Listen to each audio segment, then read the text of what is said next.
कट्टा चलाने का रणनीति होगा, बम गिराने का, उसका हॉस्टल और हॉस्पिटल पर बम गिराने का राजनीति होगा।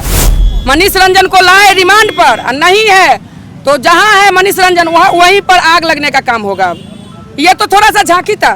सम्राट चौधरी को इस्तीफा देना होगा, नीतीश कुमार को गद्दी छोड़ना होगा, नहीं तो विधानसभा फूकने का काम हम करेंगे। जहानाबाद झांकी है, पटना दिल्ली बाकी है। ये बेटी अमर हो जाएगी, जैसे बाबा परमेश्वर मुखिया अमर हो गए वैसे ही बेटी अमर हो गई। विधानसभा को फूंक देंगे, अगली राजनीति होगी कट्टा चलाने की, बम गिराने की। यह तमाम बात जो है परमेश्वर मुखिया की बहू कर रही है और सरकार प्रशासन को अल्टीमेटम दिया है। अगर निश्चित समय में शंभू गर्ल्स हॉस्टल की पीड़िता को न्याय नहीं मिला, जांच स्पष्ट रूप से नहीं हुआ, दोषियों पर कार्रवाई नहीं हुई, तब परमेश्वर मुखिया के बहू कह रही हैं कि हम विधानसभा को फूंक देने का काम करेंगे। अगली जो राजनीति होगी वह राजनीति होगी कट्टा चलाने की, वह राजनीति होगी बम गिराने की।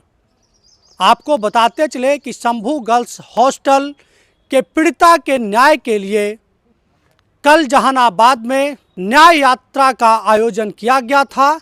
न्याय यात्रा में कई हजार लोग शिरकत किए और सभी के मन में गुस्सा स्पष्ट रूप से दिखाई दे रहा था। उसी न्याय यात्रा के बाद परमेश्वर मुखिया की बहू ने सरकार और प्रशासन को अल्टीमेटम दे दिया है और साफ स्पष्ट रूप से कहा है कि अगर सरकार दोषियों पर कार्रवाई नहीं करेगी तो विधानसभा को फूंक देने का काम करेंगे। अगली जो राजनीति होगी वह राजनीति होगी कट्टा चलाने की, वह राजनीति होगी बम से उड़ा देने की, बम गिराने की। जिस हॉस्पिटल में छात्रा का इलाज हुआ था, जिस हॉस्पिटल की 60 गांठ की बात सामने आ रही है।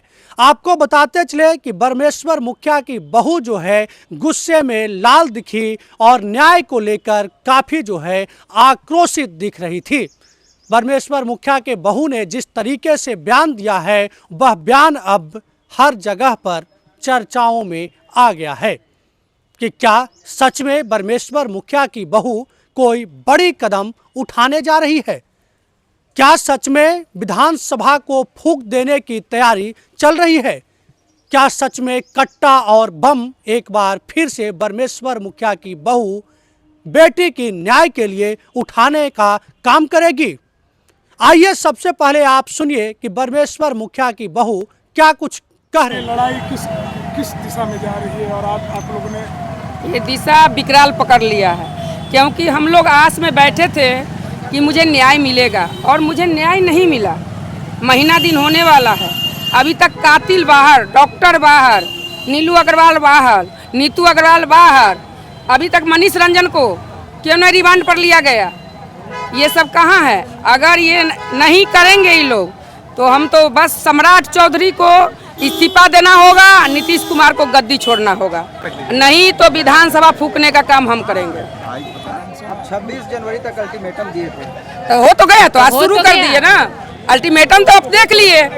आज तो ये जहानाबाद झांकी है, पटना दिल्ली बाकी है। ये बेटी अमर हो जाएगी, जैसे बाबा परमेश्वर मुखिया अमर हो गए वैसे ही बेटी अमर हो गई। सुशासन की सरकार है तो सरकार बनाया कौन? हम ही लोग ने बनाए थे, तो भोग थोड़ा, हाँ बस गिराने का काम हम ही लोग करेंगे। क्या होगा?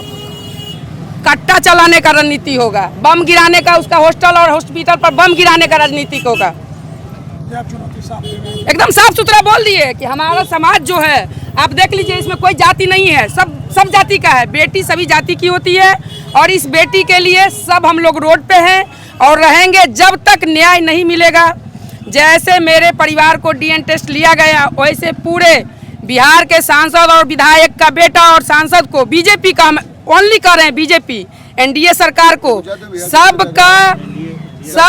सबका डीएन टेस्ट लिया जाए, और नहीं तो ये न्याय किसको भाई छुपाने के लिए लिपापोती हो रहा है? कौन है इसमें बताया जाए, नहीं तो मनीष रंजन को बाहर करिए। देखिए मेरा समाज उससे पूछ लेगा कि है कौन। मेरे घर में चोरी हुआ, मुझे पता ही नहीं है, कि कौन था? उनके घर में मेरी बेटी का मर्डर हो गया, उसको पता नहीं है? कहाँ है वो? मनीष रंजन को लाए रिमांड पर, और नहीं है तो जहाँ है मनीष रंजन वहीं पर आग लगने का काम होगा। ये तो थोड़ा सा झांकी था। अभी पटना दिल्ली बाकी न्यूज़ 4 नेशन के लिए सहयोगी अमित कुमार के साथ विक्रमादित्य कुमार।